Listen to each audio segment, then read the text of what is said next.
기도하고 시작하겠습니다. 하나님, 오늘도 우리에게 새로운 날, 하나님이 주시는 생명과 은혜로 충만한 하루를 허락하여 주셔서 감사합니다. 또 이 아침, 일상을 시작하기 전 하나님 말씀을 듣고 생각하고 하나님의 뜻이 무엇인지를 마음에 새길 수 있는 기회 주셔서 감사합니다. 오늘 이 시간을 온전히 하나님께만 집중하게 하여 주옵소서. 그리고 오늘 하루 하나님께서 우리에게 베푸시는 은혜에 집중하며 우리에게 주어진 일과를 잘 수행할 수 있도록 은혜 내려 주십시오. 예수님 이름으로 기도합니다. 아멘. 네, 오늘은 마가복음 4장인데 특별히 본문 예수님의 비유 중에 가장 유명한 말씀이라고 해도 과언이 아닐 겁니다. 씨앗으로 대변되는 말씀이 주어지는데 어떤 사람은 그 말씀을 받지 못하고 어떤 사람은 그 말씀을 받는다. 말씀을 받은 사람은 풍성한 열매를 맺는다. 구원의 결실을 맺는다. 받지 못한 사람들, 받았다가 놓친 사람들은 열매를 맺지 못한다. 이런 내용입니다. 네 가지 밭이 나오고요. 그 내용은 굳이 설명드리지 않아도 될 것 같습니다. 오늘은 왜 예수님이 비유로 말씀하시는가 이것을 다루려고 합니다. 비유는 한마디로 이야기이지요, 이야기. 말하고자 하는 핵심을 이야기라는 틀에 담아서 전달하는 것이 비유입니다. 그런데 그 이야기가 말하고자 하는 핵심과 무관해 보여요. 그래서 비유하자면 물건이 있고 그 물건을 감싸고 있는 포장지가 있는데 비유는 포장지 같아요. 실제로 전달하려는 물건은 따로 있고 비유는 포장지 같습니다. 중요한 거는 어떠한 사람에게 이 포장지가 투명 재질처럼 느껴집니다. 내용물이 훤히 들여다 보이는 거지요. 그래서 비유를 듣는 즉시 뭘 말하려는지 알겠다 하는데 어떤 사람에게 비유는 검정 비닐봉다리 같습니다. 내용물이 전혀 보이지 않아요. 이야기 자체는 쉬워서 이해할 수 있습니다만 그 이면에 담긴 의도는 파악하지 못합니다. 이러한 사람에게 비유는 영원히 풀리지 않는 수수께끼지요. 그 네 가지 밭의 이야기를 듣고 난 후 사람들은 생각했을 겁니다. 도대체 이게 뭘 말하려는 거야? 농부가 어떻고 씨가 어떻다는 거야? 이러한 반응을 보였을 겁니다. 무엇보다 제자들부터 고개를 갸우뚱거렸거든요. 이야기 자체는 엄청 쉬운데 예수님이 말씀하려는 내용, 진의는 파악하지 못한 겁니다. 그래서 10절 예수께서 홀로 계실 때에 함께한 사람들이 12제자와 더불어 그 비유들에 대하여 물으니 궁금하니까 물은 거지요. 도대체 이게 뭘 말씀하려고 하십니까? 그런데 예수님이 더 이상한 말씀으로 대답을 하십니다. 11절, 12절 이르시되 하나님 나라의 비밀을 너희에게는 주었으나 외인에게는 모든 것을 비유로 하나니 이는 그들로 보기는 보아도 알지 못하며 듣기는 들어도 깨닫지 못하게 하여 돌이켜 죄사함을 얻지 못하게 하려 함이라 하시고 비유로 말씀하신 이유를 여기 설명하셨는데요. 외인들이 보아도 알지 못하고 들어도 깨닫지 못하여 죄사함을 얻지 못하게 하려고 한다. 그게 비유의 목적이랍니다. 도대체 이게 무슨 말씀인가? 그러니까 비유의 내용은 둘째 치더라도 이 목적 자체가 납득이 안 갑니다.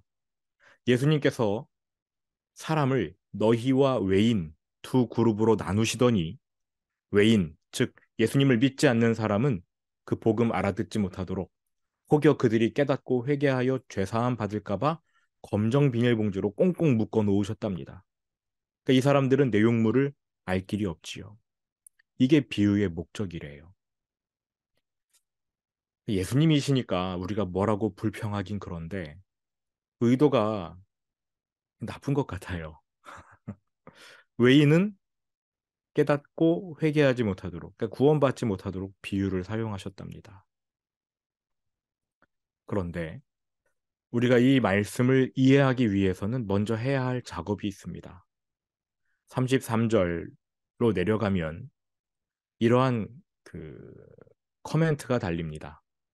예수께서 이러한 많은 비유로 그들이 알아들을 수 있는 대로 말씀을 가르치시되 비유가 아니면 말씀하지 아니하시고 다만 혼자 계실 때에 그 제자들에게 모든 것을 해석하시더라. 이건 이제 마가의 커멘터리죠. 마가가 코멘트를 한 겁니다. 이 두 구절에 의하면 이전까지 예수님은 비유라는 도구를 사용하신 적이 없는 거예요. 모든 가르침을 직설화법으로 말씀하셨습니다. 실제로 그러셨지요. 회개하라, 천국이 가까웠느니라. 비유가 없어요. 또 뭐 마태복음에 나오긴 하지만 산상수훈 거기에 비유가 없습니다. 심령이 가난한 자는 복이 있나니. 직설적이에요.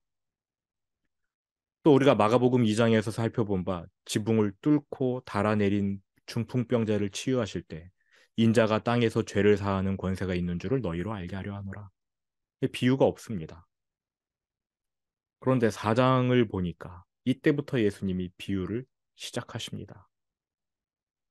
정확히 말하자면 이 날부터 비유를 시작하신 거예요. 그러니까 이 날이 무언가 터닝 포인트가 되는 날인 거지요. 무슨 날일까요? 마가복음 4장의 내용은 2장 23절부터 연결되는 하루의 사건 중 하나입니다. 그래서 2장 23절을 보셔야 되는데 제가 나눠드린 프린트 뒷면에 2장 23절 말씀을 적어 놓았습니다. 안식일에 예수께서 밀밭 사이로 지나가실새 그의 제자들이 길을 열며 이삭을 자르니 이 날이 안식일이에요. 아침에 제자들이 배가 고파서 밀이삭을 잘라 먹었는데 바리새인들에게 비난이 날아옵니다. 그러자 예수님이 제자들을 대신해서 바리새인들과 싸워 주셨어요. 3장 1절 2절이요. 예수께서 다시 회당에 들어가시니 한쪽 손 마른 사람이 거기 있는지라 사람들이 예수를 고발하려 하여 안식일에 그 사람을 고치시는가 주시하고 있거늘. 같은 날입니다. 그러니까 종합하면 안식일에 예배드리러 회당으로 가던 중 제자들이 밀밭으로 지나가면서 미리삭을 잘라 먹은 거고요. 바리새인들의 비난을 받았고 회당에 갔더니 바리새인들이 한쪽 손 마른 사람을 데려다 놓고 과연 예수님이 그를 고치시는가 엿보고 있었던 겁니다. 지난번에 살펴보았지요. 예수님이 고쳐주셨어요. 그러자 6절 바리새인들이 나가서 곧 헤롯 당과 함께 어떻게 하여 예수를 죽일까 의논하니라. 이러한 상황에서 예수님은 회당에서 얼른 나오셔야 했습니다. 그 어디로 가셨느냐? 3장 20절. 집에 들어가시니 무리가 다시 모임으로 식사할 겨를도 없는지라. 제자 중에 한 사람의 집으로 들어가신 겁니다. 회당에서는 말씀을 못 가르치셨으니까 제자의 집에서라도 이 안식일 날 말씀을 전하려 하신 것입니다. 그런데 예수님의 동생들이 예수님을 찾으러 왔네요. 아, 우리 미친 큰형 집으로 모시려고 합니다 하면서 찾아왔어요. 21절 예수의 친족들이 듣고 그를 붙들러 나오니 이는 그가 미쳤다 하밀러라. 이 안식일에 일어난 일을 쭉 보면은 계속해서 예수님의 화를 돋구는 사건들이 일어나고 있습니다. 근데 여기까지는 그나마 참으실 만한 것 같아 보여요. 하지만 그 다음이 문제지요. 이 안식일 날 예수님이 수많은 병자들을 고쳐주셨습니다. 또 귀신 들린 사람에게서 귀신을 내쫓아 주셨어요. 그랬더니 22절에서 예루살렘에서 내려온 서기관들은 그가 바알세불이 짚혔다 하며 또 귀신의 왕을 힘입어 귀신을 쫓아낸다 하니 예수님이 성령을 힘입어 행하신 사역을 한꺼번에 싸잡아 저 사람은 귀신 들렸다. 예수가 행한 모든 일은 다 귀신의 사역이다. 마귀의 일이다. 결론 내린 것입니다. 다시 한번 말씀드리는데요. 이날은 안식일이에요. 그런데 그냥 안식일이 아니고요. 예수님의 공생의 3년 중 2년째 사역이 마무리되는 시점의 안식일입니다. 3분의 2가 끝나버린 상황이에요. 그런데 그때 종교 지도자들이 예수님의 사역을 뭐라고 결론 내렸느냐? 마귀의 일이다. 예수님이 2년 동안 매일같이 병자를 고쳐주셨습니다. 또 하나님 나라의 말씀을 직설적으로 가르쳐 주셨어요. 비유 없이 액면 그대로 다 가르치셨습니다. 또 여러 가지 기적을 보여주시며 예수님 자신이 하나님의 아들, 구원자라는 사실을 나타냈습니다. 그랬더니 그 결과 종교 지도자를 포함한 대다수의 사람들이 예수님을 거절해요. 여러분 요한복음 3장을 보시면 니고데모가 예수님을 찾아가는 장면이 나옵니다. 그때 니고데모가 뭐라고 말하느냐? 우리는 당신이 하나님께로부터 온 사람인 것을 압니다. 이렇게 말을 해요. 니고데모가 제가 당신이 하나님께로부터 온 분임을 압니다라고 한 게 아니라 우리가라고 말합니다. 즉 바리새인들의 어떠한 대표로서 예수님을 찾아간 거예요. 바리새인들 모두가 예수님이 행하신 일이 하나님의 일이라는 것을 일찌감치 알고 있었다는 겁니다.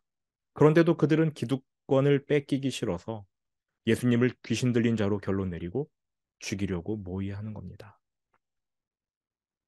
일반 군중은 어떻습니까?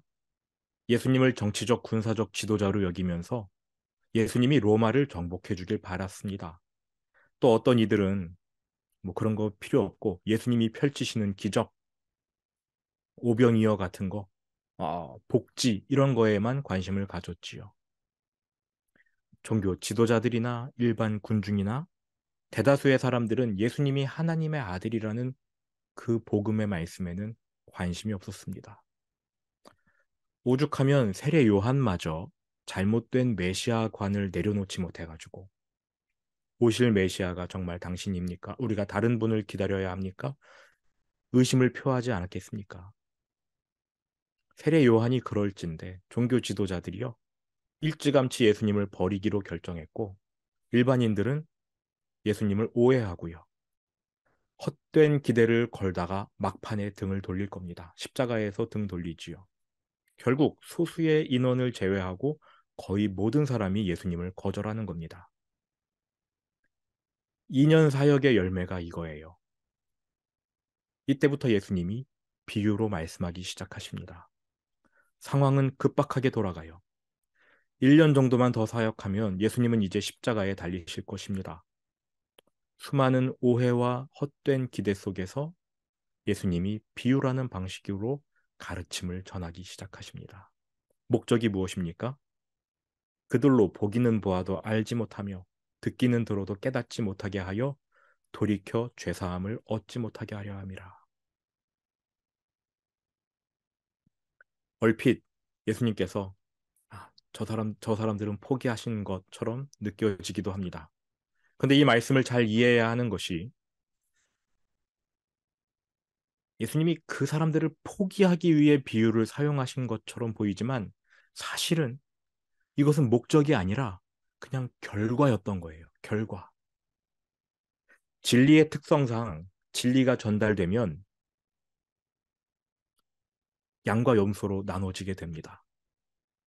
모든 사람이 진리를 받아들이는 게 아닙니다. 누군가는 절대 받아들이지 않습니다. 예수님은 지금 그러한 사람들의 상태를 말씀하고 있는 거예요. 그들의 눈이 감겨 있다. 내가 아무리 노력해도 그들이 눈을 뜨지 않는구나. 그들의 귀는 또 꽉 막혀 있다. 아무리 진리를 선포해도 그들은 알아듣지 못한다. 듣지 않으려고 한다. 이쯤에서 저는 의아해했습니다. 아유, 그래도 그렇지. 예수님이 그냥 놔두시면 어떡하나. 어떻게 해서든 눈이 열리고 귀가 열릴 때까지 계속 말씀을 전해주셔야 하는 게 아닐까? 그런데 여러분, 하나님이 그렇게 안 하셨을까요? 구약시대에 왜 수많은 선지자들이 돌에 맞아 죽고 톱에 썰려 죽어야 했습니까? 이미 다 말씀해 주셨거든요. 그러나 믿지 않아요. 예수님도 2년 동안 정말 역사상 그 누구도 할 수 없는 엄청난 양의 사역을 이스라엘 사람들 그 좁은 지역에 쏟아 놓으셨습니다. 그런데 그 2년 동안의 사역 결과가 뭐예요? 예수님 마귀 들렸다. 귀신 들렸다. 이제는 심판을 하셔야지요. 비유로 말씀하신 자체가 그들을 향한 심판입니다. 앞에서 제가 예수님의 비유는 포장지와 같다고 말씀드렸지요. 그 포장지 속에 들어있는 내용물은 천국 복음입니다.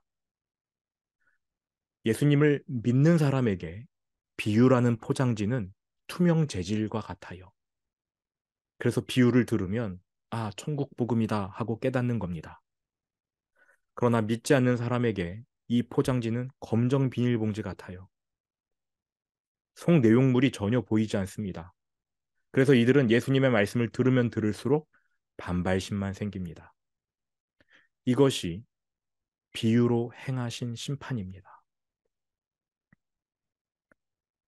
아, 그래도 계속 권면하면 언젠가는 깨닫고 회개하지 않을까요? 우리는 그렇게 바라긴 합니다만 쉽지 않을 겁니다. 예수님을 믿는 사람, 그 비유를 듣고 이해하는 사람은 비유 덕분에 더욱 견고한 믿음을 갖게 되지요. 이를테면 친구 사이에서 비밀 얘기를 나누면 우정이 돈독해지는 것처럼 말입니다. 그래서 예수님을 믿는 사람들에게 이 비유는 축복입니다. 깊은 깨달음이 마음에 자리하게 됩니다. 하지만 믿지 않는 사람이 비유를 들으면 점점 더 귀가 막히고 눈이 가려져요.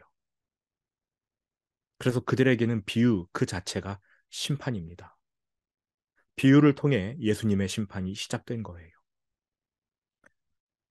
심판은 항상 구원과 더불어 일어나지요. 창세기의 홍수 심판에 모두가 죽지 않고 노아의 가족이 구원을 얻은 것처럼 말입니다.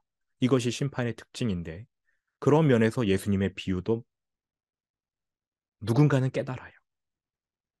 예수님이 알려주셔서 깨닫든 그들의 영이 깨어서 깨닫든 누군가는 깨닫고요. 반면에 어떤 사람은 그 비유로 인해서 깨닫지 못하는 거지요. 한 가지만 더 말씀드리고 마치겠습니다. 만일 예수님이 끝까지 공생애 내내 비유로 말씀하지 않고 직설적으로 계속 복음을 전하셨다면 결과가 달라졌을까요? 아닙니다. 오순절날 성령이 임하신 후에 사도들이 복음을 전파했는데 그들은 직설적으로 전했습니다. 비유를 일체 사용하지 않았어요. 비유는 오직 예수님만 말씀하셨습니다. 왜냐하면 사도들은 심판자가 아니기 때문에 비유를 쓸 수가 없어요. 비유는 그 자체로 심판이기 때문에 예수님, 심판자이신 예수님만 말씀하실 수 있었던 거지요. 믿지 않는 사람들의 귀와 눈을 막는 심판. 어쨌든 사도들은 예수님의 부활과 성령의 능력 안에서 직설적으로 예수님을 선포했습니다. 그런데 직설적으로 복음을 믿은 사람들이, 아니, 들은 사람들이 전부 다 믿었을까요? 사도행전 28장 23절부터 28절까지입니다. 바울이 로마 감옥, 뭐 감옥이라기보다는 그냥 가택 연금 상태에서 사람들을 찾아오는 사람들에게 계속 하나님 말씀을 전했거든요. 그러니까 예수님의 복음을 전한 거지요. 23절입니다. 바울이 아침부터 저녁까지 강론하여 하나님의 나라를 증언하고 모세의 율법과 선지자의 말을 가지고 예수에 대하여 권하더라. 비유를 사용했겠습니까? 비유 사용 안 했지요. 안 했겠지요. 복음을 전한 거예요. 24절. 그 말을 믿는 사람도 있고 믿지 아니하는 사람도 있어. 서로 맞지 아니하여 흩어질 때에 바울이 한 말로 이르되 성령이 선지자 이사야를 통하여 너희 조상들에게 말씀하신 것이 옳도다. 일러스되 이 백성에게 가서 말하기를 너희가 듣기는 들어도 도무지 깨닫지 못하며 보기는 보아도 도무지 알지 못하는도다. 이 백성들의 마음이 우둔하여져서 그 귀로는 둔하게 듣고 그 눈은 감았으니 이는 눈으로 보고 귀로 듣고 마음으로 깨달아 돌아오면 내가 고쳐줄까 함이라 하였으니 그런즉 하나님의 이 구원이 이방인에게로 보내어진 줄 알라. 그들은 그것을 들으리라 하더라. 예수님께서 하신 말씀이 바로 요 구절, 이사야의 구절을 인용한 것이었고요. 바울도 지금 사도행전 요 마지막 부분에서 이사야의 한 구절을 인용한 겁니다. 누군가는 듣고 깨닫지만 누군가는 깨닫지 못해요. 비유도 마찬가지고 직설적으로 전하는 말씀도 마찬가지입니다. 이제 말씀을 정리합니다. 예수님께서 회개하라 천국이 가까이 왔느니라 말씀하실 때 이미 이 한마디에 양과 영혼은 나누어졌습니다. 굳이 비유로 복음을 감추지 않으셨어도 안 믿을 사람은 끝까지 안 믿을 것이고요. 믿을 사람은 끝까지 믿습니다. 그런데 후반부의 비유로 감추신 까닭은 비유로서 심판하시기 위해서입니다. 안 믿을 사람은 직설화법으로 말하든 비유로 감춰서 말하든 끝까지 안 믿고요. 반면 믿을 사람은 직설적으로 말해도 믿고 비유로 전해진 말씀은 궁금해하면서 공부하면서 깨달으면서 더 큰 기쁨으로 복음을 믿을 것입니다. 제가 오늘 여러분께 이 사장 말씀을 가지고 전한 이 설교 핵심은 무엇이냐면요. 첫 번째로 우리가 받은 구원에 대해서 다시 한번 생각해 봤으면 좋겠습니다. 여러분이 말씀을 듣고 믿는 거는 여러분이 믿겠다고 해서 믿는 게 아니라는 것을 인식하셨으면 좋겠어요. 신앙 연조가 오래되거나 또 모태신앙으로 예수님을 믿는 사람들에게 교회 다니는 일이나 말씀 믿는 거 이건 너무나 쉽게 다가옵니다. 그런데 그렇지 않은 거예요. 우리가 받은 구원은 너무나 귀한 거고요. 또 우리가 회개했다라면은 하나님의 은혜인 거지요. 그걸 먼저 기억하셨으면 좋겠고요. 또 언젠가는 믿겠지. 우리가 복음을 전할 대상을 놓고서 우리가 기도하고 또 그러한 대상을 생각하면서 언젠가는 믿겠지 이렇게 생각하는데 그것도 사실은 모르겠습니다. 시간이 지나면 지날수록 저는 예수님 믿는 게 교회에 나가서 예배드리고 이렇게 하는 어떤 신앙의 행위들이 은혜 아니면 불가능하구나. 이거 정말 어려운 일이구나라는 것을 더 깨닫게 됩니다. 그러니까 언젠가는 믿겠지라기보다는 정말 간절한 마음으로 기도해야 되는 겁니다. 저 사람이 하나님께서 선택하신 사람일지 아닐지 우리는 알 수 없어요. 그래서 우리가 복음을 전하고 기도해야 되는 거지요. 근데 언젠가는 믿겠지라는 안일한 태도는 옳지 않다고 생각이 점점 들어갑니다. 그래서 두 가지를 말씀드리는데 첫 번째로 여러분이 받은 구원, 여러분이 깨닫고 말씀을 듣고 믿게 되는 거 이거 정말 엄청난 은혜고요. 두 번째로는 여러분 주변에 그러한 믿음을 갖기를 원하는 사랑하는 사람들, 지인들, 가족 있다면 기도하셨으면 좋겠습니다. 네, 이것으로 오늘 저의 아침 설교는 마치겠습니다. 아, 그, 이 비유가 참 어렵습니다. 비유 자체도 성경에서 풀어주지 않는 비유들은 또 어려운 부분이 있어가지고 성경에서 가장 이렇게 오해가 많이 되는 순위를 따지면 요한계시록이 1위고 그 다음이 비유예요. 크리스천들이 가장 오해하는 거 1, 2위를 다투는 게 요한계시록 그다음에 예수님의 비유입니다. 그 마가복음 4장의 그 본문에서 제가 다루지 않았는데 씨 뿌리는 자의 비유. 그 비유 내용은 예수님이 풀어 주셨는데 뭘 말씀하시는지 우리가 이제 그걸 또 받아들여야 되잖아요. 안 좋은 밭에서 좋은 밭으로 이동해야 된다라는 걸 말씀하신 걸까요? 아니면 이러이러이러한 밭들이 있다. 거기서 그냥 멈춰 버리신 걸까요? 여태까지 제가 들었던 모든 설교는 우리 안에 돌밭도 있고 가시밭도 있고 한 사람 안에 다 있기 때문에 뭐 기도를 하든지 교회 생활을 열심히 해가지고 좋은 밭으로 이동해야 되고 갈아엎어야 된다 뭐 이런 설교를 많이 들어왔는데 예수님께서는 그런 의도로 말씀하신 것 같지는 않아요. 예수님이 말씀하신 의도는 이건 것 같습니다. 내가 복음을 전했는데 누군가는 믿지 않고 누군가는 믿더라.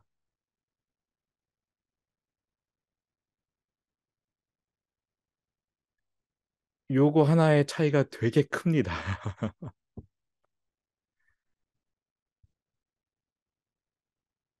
어려워요.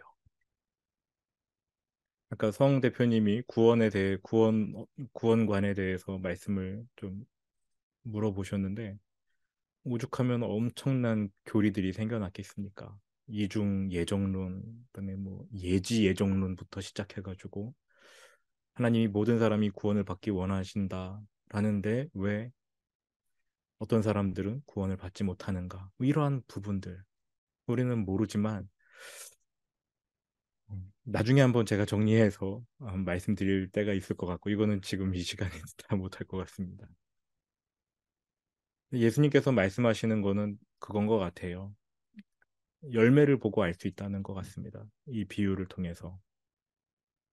음, 여러분 안에 열매가 있으면 여러분은 좋은 밭인 거지요. 그리고 말씀을 하나님의 은혜 안에서 깨닫게 되신 거고요.